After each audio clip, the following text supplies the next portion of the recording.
Então, jovens, vamos lá para a nossa aula. O que nós falamos semana passada? Nós começamos a falar da natureza da luz, né? Citei um pouquinho lá da Grécia, como que eles pensavam que a luz era, do que a luz era formada, como, né, ela era formada, porque a parte dela, como ela se comporta, é uma outra área que é a óptica geométrica, que a gente está pensando na natureza mesmo, qual que é a essência da luz. E aí a gente tem uma coisa interessante. Chegamos até o ponto do debate corpuscular ondulatória. E falei para vocês que a corpuscular tinha um Newton por trás, era um nome forte. Né? Ele fez ótimos experimentos da época. Aquela do prisminha. Ele conseguiu recompor, né? Ele conseguiu decompor e recompor a luz para formar a luz branca novamente. Então, várias coisas ali que o Newton perdão, que o Newton fez como experimento fundamentaram tão bem a explicação dele, apesar que acabaram fundamentando dos outros também. Mas como foi ele ali, o cara, então deu uma pesada. Só que a ondulatória, a teoria, a hipótese da luz ser uma onda, funcionava melhor. Só que uma onda é uma perturbação de meio, um balanço de alguma coisa, tá? Que transporta energia. Se a luz é uma onda, o que ela balança? O que ela perturba para poder viajar no espaço? Tá? E aí foram buscar na Grécia o conceito de éter, que era um negócio que permeava todo o universo, né? Que estava lá por todos os cantos, ninguém achava, ninguém media, ninguém via, né? Coisas que normalmente acontecem quando explicações que você normalmente vai ouvir quando você não sabe explicar alguma coisa, você puxa para um lado desse. Ah, tá lá, a gente não vê, não mede, não sente, mas tá lá. Bom, os principais fenômenos que a ondulatória conseguia explicar e que a corpuscular não conseguia explicar eram, né? O primeiro deles, deixa eu me ajeitar aqui que eu, cadê? Aqui. O primeiro deles era a difração. Tá? O que é a difração? Tá? Eu acho que esses fenômenos ondulatórios vocês já ouviram com o Renan, né? Mas se alguém só puder dar um ok e falar se sim ou não lá no chat, fica à vontade, ou no áudio mesmo. Mas eu acho que vocês já tiveram uma pincelada com ele lá quando vocês foram falar disso, quando vocês estavam falando de ondas. A difração é quando uma onda contorna um obstáculo, tá? Onda contorna um obstáculo, tá? O exemplo clássico disso aqui é quando você tem o cachorro do lado do muro, o cachorro tá latindo e você consegue ouvir do outro lado, tá? Aqui eu tô com o microfone, então não vai fazer muita diferença. Mas se eu não tivesse com o microfone, estivesse na sala com vocês, se eu colocasse a mão na frente da minha boca e falasse, vocês iam conseguir ouvir a minha voz, né? Mas não iam ver minha boca. Eu falo, pô, mas então a luz não difrata, a luz não contorna objetos. Contorna. Só que ela contorna objetos na dimensão dela. Toda onda ela consegue contornar objetos que são próximos da dimensão dela, tá? Ou até um pouquinho maiores ou menores com certeza.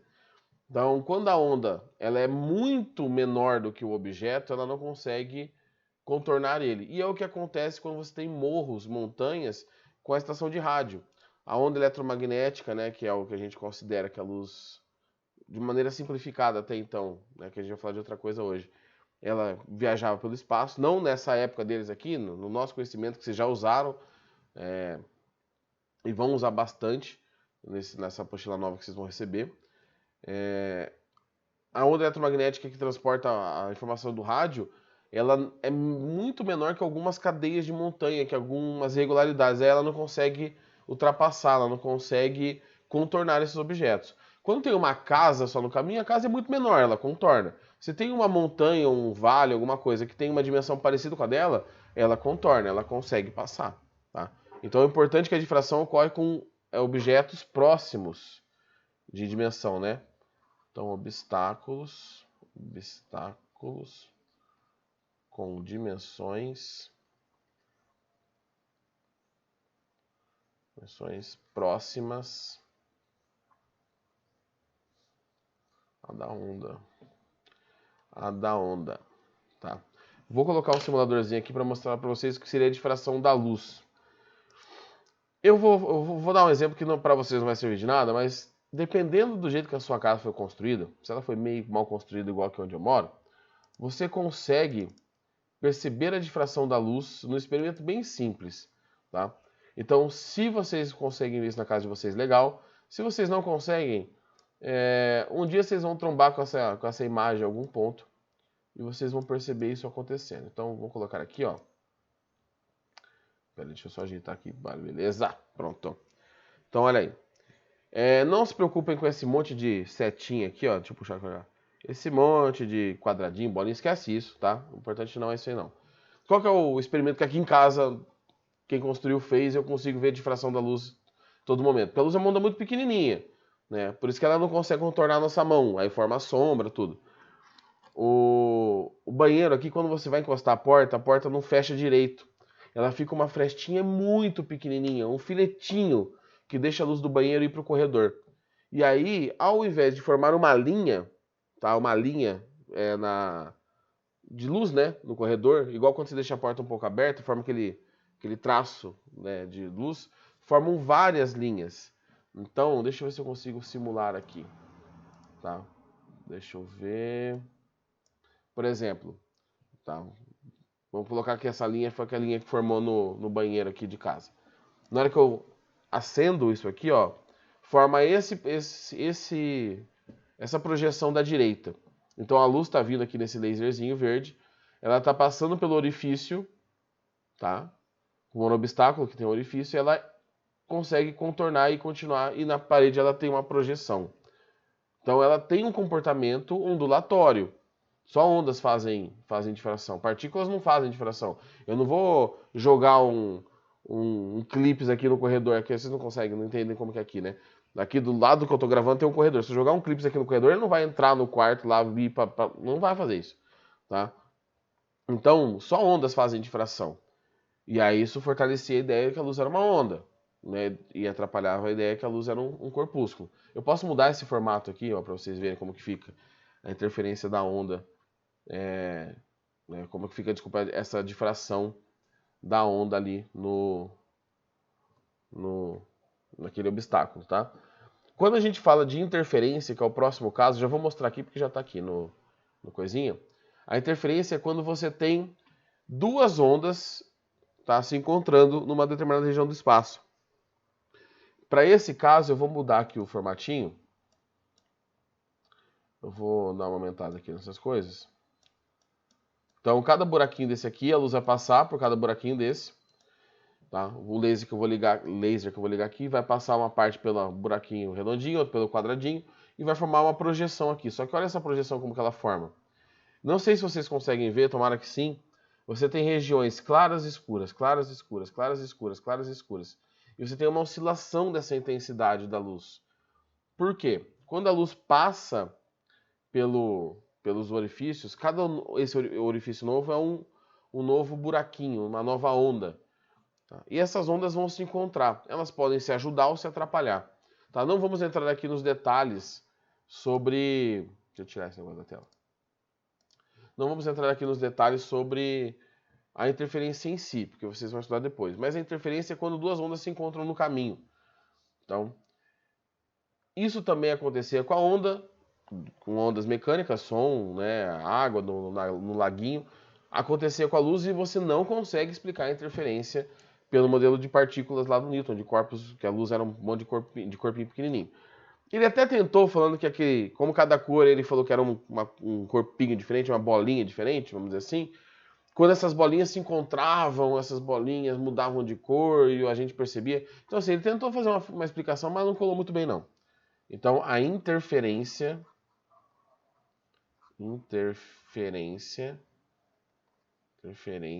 aqui, que é a... Ixi, agora... Eu ia falar interferência entre ondas, não faz sentido, né? A combinação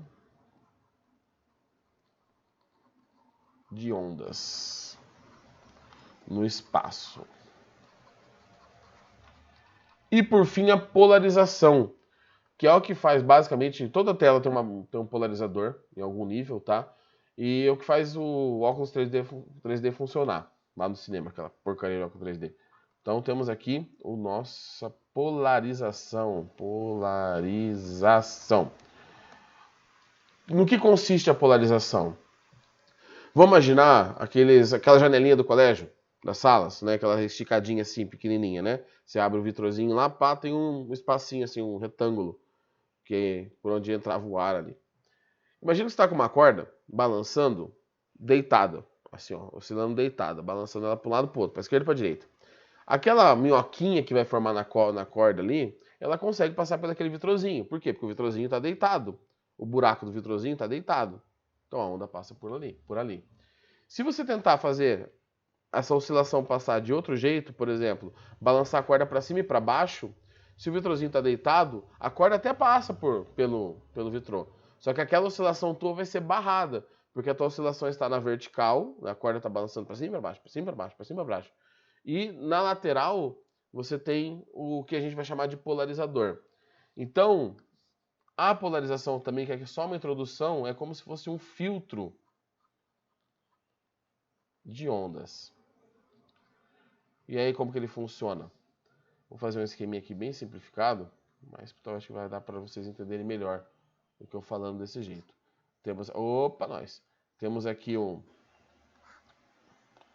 imagina uma plaquinha, igual aquela que eu mostrei agora há pouco ali, com uma fenda no meio, tá? Deixa eu pintar esse negócio aqui.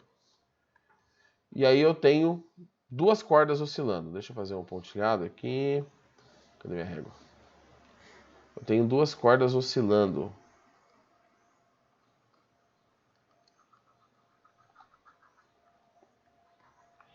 Uma corda que oscila para cima e para baixo. Opa. Para cima e para baixo, para cima e para baixo, para cima e para baixo, para cima e para baixo, e aqui ela sai do outro lado. Por quê? Porque ela está oscilando no mesmo sentido desse polarizador, que é essa barragem. E temos uma outra onda, deixa eu pegar uma outra cor, que está oscilando perpendicularmente. Tá? Então ela está fazendo um movimento lateral. Essa onda, quando ela chega aqui, ela não consegue passar do polarizador. Ela é barrada. Então uma onda está oscilando assim, a outra está oscilando assim. A rosinha está na horizontal e a meio verdinha aqui está na vertical. Então esses fenômenos, só a luz sendo uma onda conseguiam se eles tinham uma explicação plausível. Porque tem uns migué, né? Mas tinha uma explicação plausível. Então a teoria que ondulatória, a luz como uma onda foi ganhando força, foi ganhando força, foi ganhando força. O problema era ninguém achava o maldito do éter, que era o que tinha que balançar para essa onda viajar, ninguém achava, mas beleza, a luz é uma onda, tá funcionando, vamos nessa. Procurando o éter para tentar explicar porque realmente a luz seria uma onda, eles começaram a perceber que esse maldito éter não existia, tá? O eletromagnetismo, que é uma das grandes áreas da física, tinha previsto a existência de ondas eletromagnéticas, tá? Que ninguém tinha noção de campo eletromagnético até então para a luz. E aí, quando os caras começaram a pegar a velocidade da luz que era mensurada, que já tinha sido medida, e pegando a velocidade da luz da onda eletromagnética, que era a teoria, dava o mesmo valor, exatamente o mesmo valor. Só não, a luz é uma onda eletromagnética, né? Beleza, a luz é uma onda eletromagnética, então você só mudou o meio que explicava qual que era a perturbação. Antes era no éter, que a gente sabe que não existe hoje, né?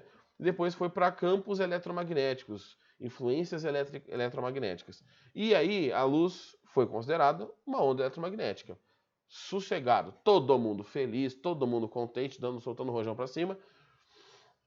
Só que não ficou por muito tempo, tá?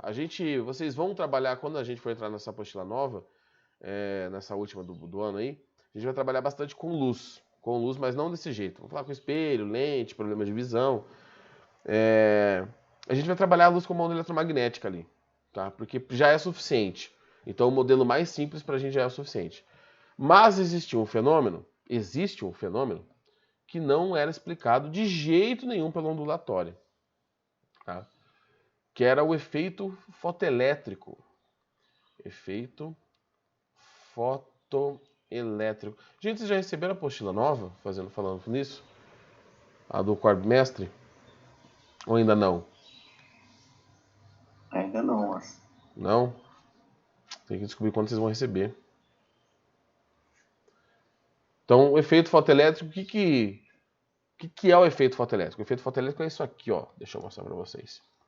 Cadê meu OBS? Janela. Ok, peraí, parece que fiz de luz. Opa! Deixa eu dar um corte aqui. Tá aqui. E aqui.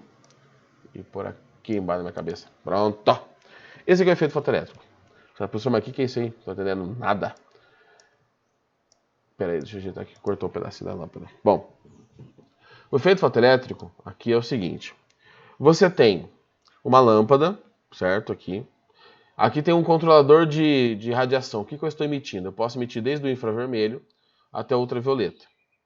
Tá? Aqui a intensidade é como se fosse aquele dimmer, aquele controle de potência da lâmpada. Tá? Se eu colocar no 100%, ela brilha mais. Tá? E aqui eu tenho o seguinte, eu tenho duas placas. Eu tenho uma placa do lado de cá, metálica, uma outra placa do lado de cá, metálica. E essas placas estão ligadas numa bateria. Está vendo que essas placas estão distantes. Então, não tem como ter corrente elétrica ali, porque tem um espaço vazio que as cargas não conseguem pular de um lugar para o outro. Tá? A gente não chegou a estudar ainda eletricidade, mas o mínimo vocês têm de noção como funciona uma corrente elétrica. São cargas em movimento ordenado. Quando você pega e joga a luz nesse negócio, numa das placas, olha o que acontece. Eu vou jogar bastante luz vermelha. Não aconteceu nada. Se eu for mudando a cor da luz, vou mudando aqui, ó, tá indo para alaranjado, amarelo, verde, opa! Começaram a sair cargas, elétrons daquela placa. A única coisa que eu mudei foi a luz que eu estou jogando ali. Se eu continuar aumentando isso, se for para ultravioleta, que ela é representada aqui de uma cor meio mais acinzentada, vai ter uma emissão muito maior de elétrons naquela placa. Ou seja, a luz, quando está viajando, quando ela encontra, nesse caso aqui, nesse meu simuladorzinho, que é uma placa de sódio, mas poderia ser um metal, outro metal mais comum que a gente pode usar em cobre, qualquer coisa assim. Quando a luz interage com o metal, ela pode retirar elétrons desse metal. Tá? A luz vem, bate nesses elétrons e ejeta esses elétrons para fora do metal. Transfere energia cinética para eles. A gente pode pensar assim também. Tá? Aí nós temos dois problemas. Como que uma onda transporta energia, beleza, mas como que uma onda bate num objeto e movimenta ele? Porque a onda não faz isso. A onda não transporta matéria. Então a explicação da ondulatória funcionava bem, mas esse fenômeno não dava certo nela. Só esse fenômeno. Tá? Deixa eu só escrever aqui para quem quiser copiar. O efeito fotoelétrico é a emissão de elétrons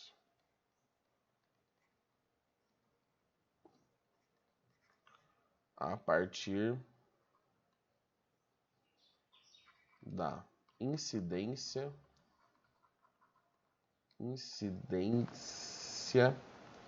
de luz. Tá? E não era toda luz que emitia, tá? Mas como que uma onda tem, assim, igual eu mostrei pra vocês, tem que mudar a cor, tem que mudar o tipo de onda que você tem ali, qual que é a frequência dessa onda. Como que uma onda bate no objeto e joga um elétron para fora? Você só conseguia explicar isso, adivinha como? Usando partículas. Aí você fala, então o Newton estava certo, ficamos igual uns idiotas aqui, 2 aulas, professor, para quê? Não, ele não estava certo. O Newton pensou em uma outra situação e a luz continuou sendo onda depois dessa explicação. Tá? Só que ela também tem comportamento de partícula. Então, algum ser infeliz deu o nome disso de partícula onda. E aí as pessoas acham que é uma onda que se comporta como partícula, uma partícula se comporta como onda. Não é. Partícula onda é o que a natureza, as coisas da natureza são. Tudo na natureza é partícula onda. Só que, dependendo do jeito que você está analisando o problema, dependendo das ferramentas que você tem, do tamanho do seu experimento, de coisas assim, você vai ter um comportamento de partícula ou um comportamento de onda. Quando você passa a luz por uma rede de polarização, ela vai se polarizar igual uma onda se polariza. Quando você estuda o efeito fotoelétrico, o que você vai perceber ali é o efeito do comportamento de partícula, de corpúsculo dela, de partícula melhor, tá? de corpúsculo. Então, o efeito fotoelétrico fez com que a ideia de onda, apenas onda eletromagnética, né? Ela continua tendo campo elétrico, magnético, tudo isso aí. Tá? Que a luz era só uma onda eletromagnética, essa ideia cai um pouquinho. Então, vou dar uma riscadinha de leve assim. E aí surge a ideia que a luz é composta de fótons, que são essas partículas que carregam energia na onda. É como se você tivesse uma corda cheia de nozinho balançando. Tá? Você está balançando a corda e esses nozinhos vão andando pela corda. Tá? Professor, mas onda não transporta matéria? Aí que tá. O fóton não tem massa. Então os fótons não têm massa.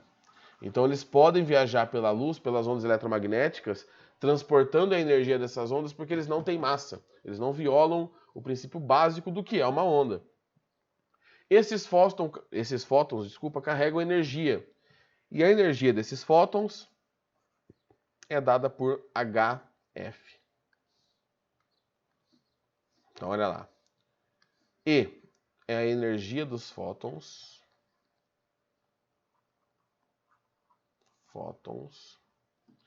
H é a constante de Planck, que é um dos caras que usou isso aí para explicação, e F é a frequência da onda.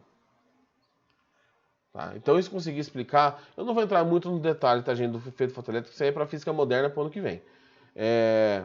Mas você conseguir explicar esse comportamento, e beleza. E a gente considera isso, agora não mudou mesmo. Consideramos isso o comportamento real das ondas, tá? Da luz. Ela é uma onda eletromagnética, sim, só que dentro dessa onda eletromagnética tem fótons. Ela não é só uma onda eletromagnética. Então, você pode pensar nela como onda, dependendo do problema. Você pode pensar nela como partícula se você está analisando alguns fenômenos específicos. Tá? Mas a luz é uma coisa, como as outras da natureza, que tem esses dois comportamentos. O elétron também tem esses dois comportamentos. O elétron às vezes se comporta como onda e às vezes como partícula. Tá? Por quê? Porque tudo na natureza tem esse comportamento. Você só precisa entender qual é o problema, quais são as dimensões que você está trabalhando ali. Tá? Energia dos fótons. Fazer a legendinha para liberar a chamada aqui, peraí. Energia dos fótons em Joule, a frequência em Hertz e a constante de Planck, joules vezes segundo. Esta constante de Planck, vou colocar aqui em cima, ela vale 6,62 vezes 10 a menos 34. É muito pequena essa constante, que é um valor muito pequeno. Deixa eu liberar a gravação aqui para vocês, espera aí. Beleza. Tá liberado aí, gente, se vocês quiserem colocar a chamadinha. Então, assim, essas explicações, essa mudança aí no que é a luz, como qual que é a natureza da luz, gerou consequências. Uma delas é a física moderna, que aí ano que vem eu vou explicar para vocês. Quando eu for explicar a física moderna, eu vou dar uma passada aí de verdade por tudo isso aqui que eu falei por cima agora, que eu nem sei porque que tá na apostila de vocês. Eu não concordo em passar isso no segundo ano, acho que fica meio desconexo. Vocês estavam num assunto muito... E aí caiu um negócio meio nada a ver assim. Mas bom, se você tem uma frequência maior, você tem mais energia. E aí nas ondas eletromagnéticas, por exemplo, o ultravioleta tem mais frequência que o infravermelho. Então, quanto maior a frequência, maior a energia. E aí você começa a trabalhar com radiações que são ionizantes ou não ionizantes. Ionizantes é aquelas que conseguem ionizar, né? Tirar cargas de substâncias, de sais, sei lá, de qualquer coisa. E as não ionizantes são as que não conseguem fazer isso. Depende da energia. Se eu pegar essa tampinha aqui da minha garrafa d'água e jogar no meu braço, assim, ó, eu não vou jogar porque senão vai cair no chão, vou ter que buscar. Bater ela aqui, ó, não acontece nada. Se eu pegar isso aqui e colocar num canhão e atirar no meu braço, já era no meu braço. Ou a tampinha também, né? Então tudo depende da energia associada. Quando eu pergunto alguma coisa para vocês, eu perguntava, né, na sala de aula, que é isso? Alguém fala, energia. Eu falo, gente, energia não pode ser usada como resposta. Tá? Por quê? Porque ela meio que está permeando todas as áreas da física e é meio covardia. Então, eu vou fazer tem um exercício da apostila. Vocês não receberam a apostila ainda, tá, gente? Então vou esperar mais uma semaninha aí para ver se vocês recebem a apostila. A nossa próxima aula de hoje, que seria seguinte dessa aqui, seguinte assim, né, que seria gravada, eu vou gravar as resoluções dos exercícios da segunda-feira, que eu passei para vocês treinarem, são 3 exercícios. Então eu vou postar um pouquinho depois, tá? Porque eu me embananei lá com os horários, eu não tinha planejado, então não tem onde eu encaixar agora para gravar essa aula e nem deu para gravar ontem. E é assim que eu postar tudo certinho, são 3 exercícios, só eu mando para vocês. Deixo esses exercícios dessa parte da física, da nova aqui, para quando vocês receberem a apostila. E aí a gente vai todo mundo junto, tiramos as dúvidas, vemos mais exemplos e seguimos felizes e contentes até o final do ano que está chegando, graças a Deus. Tá? Jovem, se alguém tiver alguma pergunta, fica à vontade. Quem não tiver pergunta, fala. Alguém peguei a pergunta aí? Tinha uma dúvida aqui. Opa! Porque lá no link das nossas aulas de hoje está que você vai liberar a sua prova hoje de tarde. Uhum. Foi assim, ó. Eu ia colocar para liberar, deixa eu só parar minha gravação aqui, porque a gente tá falando de prova, depois o negócio fica gravado na internet. Então, peraí.